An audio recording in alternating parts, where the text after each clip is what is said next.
Dans cette vidéo, nous allons parler des conversions, surtout sur le site web. Passons d'abord à une simple définition. Donc, une conversion, c'est le moment où la nature de la relation entre votre entreprise et ses contacts va évoluer. Et généralement, comme par exemple une transformation d'un visiteur sur votre site web à un prospect qui va laisser des données à caractère personnel. Et bien sûr, cette conversion génère aussi de nombreuses données liées aux performances, comme par exemple le nom, adresse email, numéro de téléphone, mais aussi le nombre de connexions sur votre site web et de visites et ainsi de suite. Alors, bien sûr, le site web est un vaste entonnoir de conversion pour les visiteurs. Lorsque on parle d'entonnoir, ça veut dire qu'il y a beaucoup de gens qui vont accéder, d'accord, y accéder et très peu de personnes qui vont en sortir. Et du coup, donc au début, on va attirer des visiteurs, d'accord, comme sur l'écran, on va attirer des visiteurs qualifiés qui vont s'intéresser à notre contenu, principalement sur le blog professionnel. Et après, une partie va se convertir en prospect. Donc ici, on parle de process de conversion, d'accord? Donc les visiteurs vont se transformer en prospect pour récupérer, par exemple, un e-book, un webinaire gratuit ou participer à quelque chose de gratuit, un événement, et ainsi de suite. Sinon, après, bien sûr, les prospects, on va aussi faire en sorte qu'ils se transforment ou ils se transforment en clients grâce à des outils comme le CRM, comme les workflows, les emails et aussi les appels et les rendez-vous et ainsi de suite, et les offres promotionnelles aussi. Et après, bien sûr, une partie des clients va se transformer en ambassadeur. Et voilà, donc une petite partie, mais qui n'est pas négligeable. Et après, bien sûr, ces ambassadeurs vont parler de notre entreprise à d'autres, et ce qui va nous permettre de drainer encore plus de visiteurs vers le site et voilà, alimenter cet entonnoir de conversion. Alors, bien sûr, il existe un écart entre le nombre de visiteurs présents au sommet, d'accord, et le nombre de ceux qui complètent le parcours. Ça, c'est normal. Donc, vous pouvez, par exemple, avoir 10 000 visiteurs par mois, mais peut-être une dizaine ou même pas 100 qui vont se transformer en clients, d'accord, dans un scénario optimal. Mais sinon, c'est très peu, d'accord, ce qui est normal. Du coup, il faut drainer encore plus de trafic.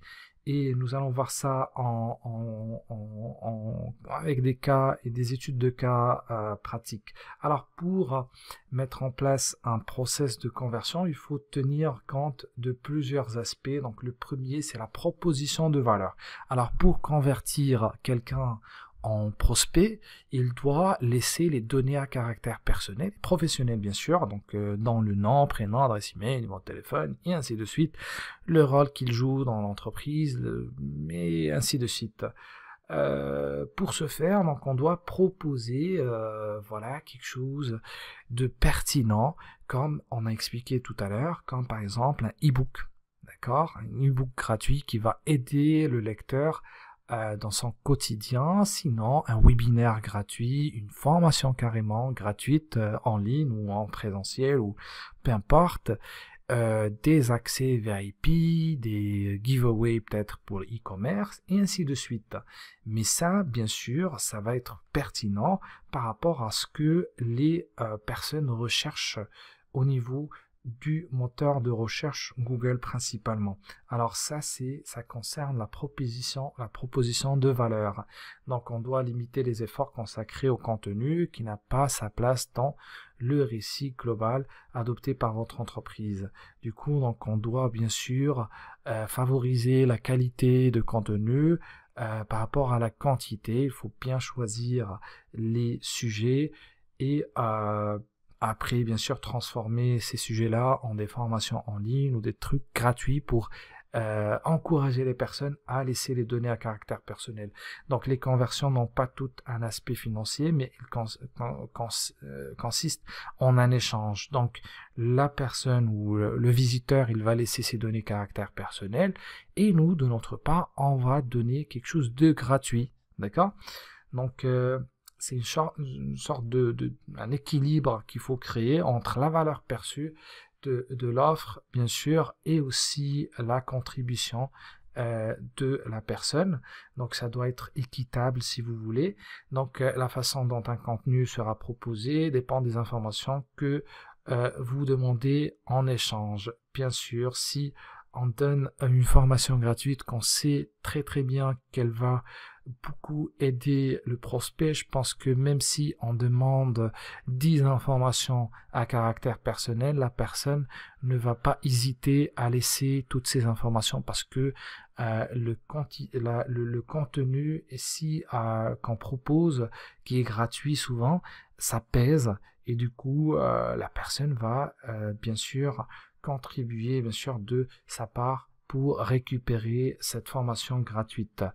Bien sûr. Alors, deuxième chose, on a parlé de ça déjà, la pertinence. Donc, on doit bien sûr se poser quelques questions, comme par exemple, qui ciblez-vous avec cette offre? Donc, on peut parler ici carrément si on est en B2B, par exemple, on peut bien cibler la personne. On peut parler ici, par exemple, de DRH ou responsable marketing ou commercial, etc., etc.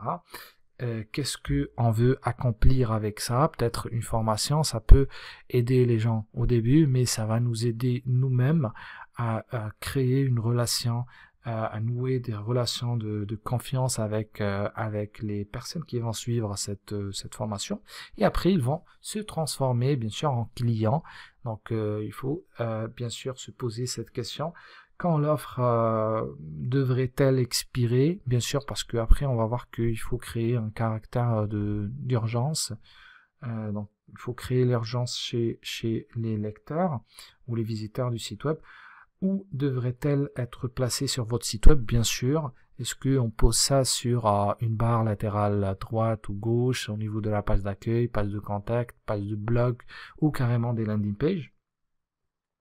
Pourquoi les clients idéaux plutôt voudront-ils profiter de cette offre? Donc il faut trouver bien sûr un argumentaire de vente assez impactant. À quel niveau du parcours d'acheteur se situe ce chemin? Alors, donc le sentiment d'urgence, bien sûr.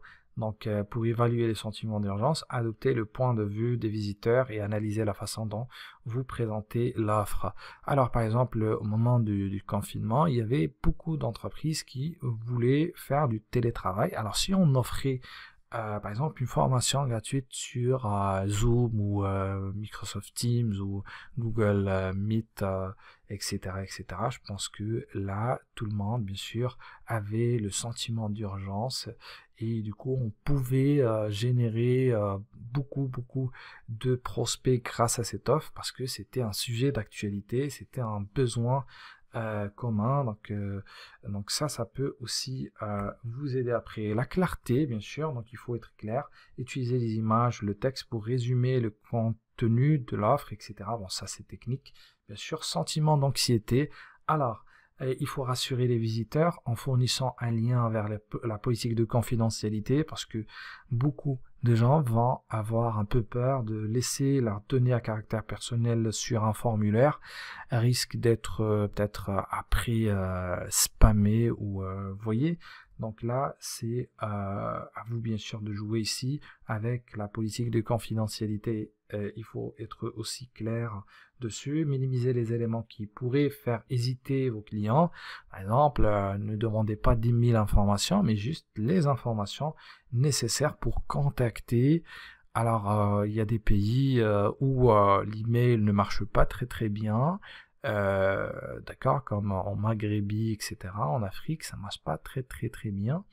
De toute façon, pas tous les secteurs utilisent l'email comme moyen de communication le plus prédominant si vous voulez. Sinon, dans ce cas-là, vous pouvez demander par exemple numéro de téléphone. Mais si vous demandez le numéro de téléphone en Europe, ça va être difficile. D'accord?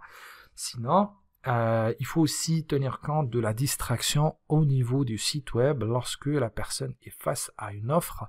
Si vous mettez trop de liens juste à côté, ça risque en fait de mal tourner pour vous et de laisser échapper quelques visiteurs. Sinon, la solution est d'utiliser des pages de destination. Donc, on va voir techniquement comment mettre en place des pages de destination, comme on appelle aussi des landing pages, d'accord, qui ont comme objectif, le seul objectif, c'est la conversion. D'accord, il y a un seul bouton dessus qui est le bouton pour remplir le formulaire, c'est tout. Alors, comment pouvez-vous mettre l'accent sur le point de conversion? Donc, comme dernier point, on doit mettre en place une stratégie d'optimisation de ce process de conversion. D'accord? Si jamais les personnes, par exemple, hésitent lorsque on demande, par exemple, numéro de téléphone, quelque chose comme ça, il faut l'enlever. D'accord? Donc, il faut se baser sur des statistiques, etc. Et après, voilà, repartir voilà, sur des actions qui vont plus nous aider à augmenter le taux de conversion. Alors, tous les éléments d'une stratégie sont liés, bien sûr. Donc, je peux, par exemple, ici, faire fonctionner le tout ou faire peut-être, si vous voulez, bousiller toute la stratégie si je demande une information qui n'est pas la bienvenue voilà, vis-à-vis des visiteurs, par exemple. Alors bien sûr, il faut bien écouter voilà, le besoin, donc il faut analyser le besoin. Il se peut que les personnes ne s'intéressent pas principalement à votre contenu, donc il faut bien sûr tenir compte de ça.